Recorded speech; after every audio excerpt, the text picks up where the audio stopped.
اسلام آباد میں گزشتہ رات بارش سے بارہ کوہ کا علاقہ زیادہ متاثر ہوا، جہاں پانی نشیبی علاقوں میں جمع ہو گیا۔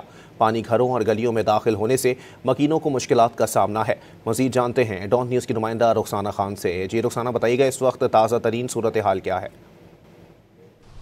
جی بالکل، اسلام آباد میں گزشتہ رات سے وقفے سے بارش کا سلسلہ جاری ہے۔ اس وقت تھم چکی ہے، لیکن اسلام آباد کی کئی نشیبی علاقے زیر آب آ چکے ہیں اور اس وقت ہم بارہ کوہ کے علاقے میں موجود ہیں اور یہاں پر بارش کا پانی جو ہے وہ گھروں میں، گلیوں میں اور دکانوں میں داخل ہو چکا ہے۔ ساتھ ہی ساتھ کئی گھروں کی چھتیں بھی گر چکی ہیں اور علاقہ مکینوں کو کافی زیادہ مشکلات کا سامنا کرنا پڑ رہا ہے اور علاقہ مکین جو ہے وہ اپنی مدد آپ کے تحت بھی گھروں سے پانی نکالنے میں مصروف ہیں اور متعلقہ اداروں سے بھی اپیل کی جا رہی ہے کہ نکاسی آب کے جو ہے وہ مؤثر اقدامات کیے جائیں۔ محکمہ موسمیات کی بات کر لی جائے تو محکمہ موسمیات کا یہی کہنا ہے کہ ملک کے مختلف علاقوں میں وقفے سے بارشوں کا سلسلہ جو ہے وہ 29 اگست تک جاری رہنے کا امکان ہے اور اسی دوران جو ہے وہ نشیبی علاقے زیر آب آ سکتے ہیں۔ ساتھ ہی ساتھ پہاڑی علاقوں میں لینڈ سلائڈنگ کا اندیشہ ظاہر کیا جا رہا ہے۔ مقامی اور برساتی ندی نالوں میں طغیانی کا بھی خدشہ ظاہر کیا جا رہا ہے۔